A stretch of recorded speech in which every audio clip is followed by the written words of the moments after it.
আসসালামু আলাইকুম। আল্লাহ অতি পবিত্র অতি মহান, সমস্ত প্রশংসা একমাত্র আল্লাহ তাআলার জন্য, যিনি বিশ্বজগতের রব। এখানে আমি ইসলামিক আলোচনা করব। কোনো ব্যক্তি, আমি যদি কোনো একটি কোরআনের আয়াতের ব্যাখ্যা দিই, তাহলে কোনো ব্যক্তি আমার এই আয়াতের ব্যাখ্যা ভুল প্রমাণ করতে পারবে না ইনশাআল্লাহ। যদি সে ভুল প্রমাণিত করতে পারে, তাহলে তাকে আমি কি করব? তার সাথে আমি মারামারি করব, তাকে আমি একটা ঘুষি দিয়ে তার দাঁত ভেঙে দেব, তাকে আমি ইন্টারনেটে ধুয়ে দেব? একদমই না। তাকে ইনশাল্লাহ আমি পুরস্কার দেব। কি দেব? পুরস্কার দেব। এখন বাঙালিদের স্বভাব তো অনেক খারাপ। যেই বলেছি পুরস্কারের পাওয়ার কথা, তখনই সে কি করবে? যদিও আমি সঠিক ব্যাখ্যা দিই, তাহলে এই কিছু কিছু ভণ্ড আছে, সে ভণ্ড কি করবে? বলবে যে ওইটা ভুল। এটা কিন্তু গ্রহণযোগ্য না। আপনি জানেন যে এই কাজটা অবশ্যই একটি ভালো কাজ, তাহলে ভালো কাজে আপনি কেন আমাকে ব্যাঘাত সৃষ্টি করতেছেন?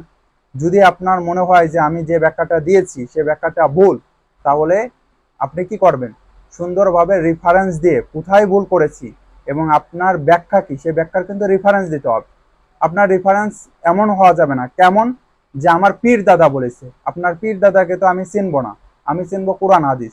কোরআন হাদিসের কোথায় আছে, কত নম্বর হাদিসে আছে, সেটা বলতে হবে। আপনি আবার যদি বলেন যে সহিহ বুখারীতে আছে, সহিহ বুখারীতে এভাবে বললে কিন্তু সেটা কিন্তু গ্রহণযোগ্য হবে না। সহিহ বুখারীর কত নম্বর হাদিস আছে সেটা বলতে হবে। এখন অনেকে প্রশ্ন করতে পারে যে এভাবে বললে হবে না কেন? স্যার, সহিহ বুখারীতে ৭,৫৬৩টা হাদিস আছে। এখন ওই ব্যক্তি যদি বলে সহিহ বুখারীতে আছে, আমি কি ৭,৫৬৩টা হাদিস খোঁজাখুঁজি করব? এটা কখনো সম্ভব? তো অনেক সময় মানুষ হচ্ছে ইয়ার্কিও মারতে পারে, কারণ কিছু কিছু আছে, মানুষ আছে যে কেউ ভালো কাজ করলে ওর পিছনতে টাইনে ধরতে হবে, না ওরে ভালো কাজ করতে দেওয়া যাবে না।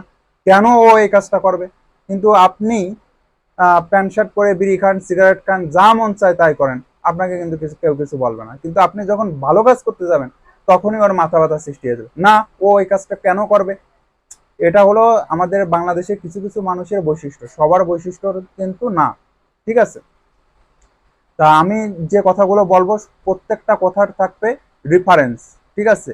যদি আমি কোনো কোরআনের ব্যাখ্যা, কোরআনের আলোকে আলোচনা করি, তাহলে সেটারও কিন্তু ব্যাখ্যা থাকবে। তো প্রথমে কিরকম ব্যাখ্যা থাকবে?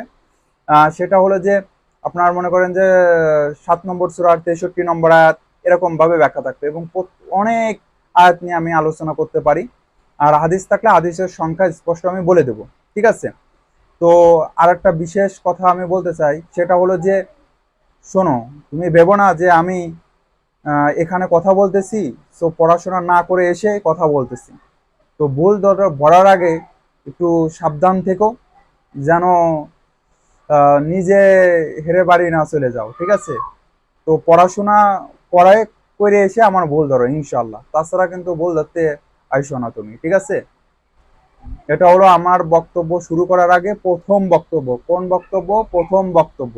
এবং সেকেন্ড টাইম যে বক্তব্যটা দেব, সেটা পর্ব 2 হবে।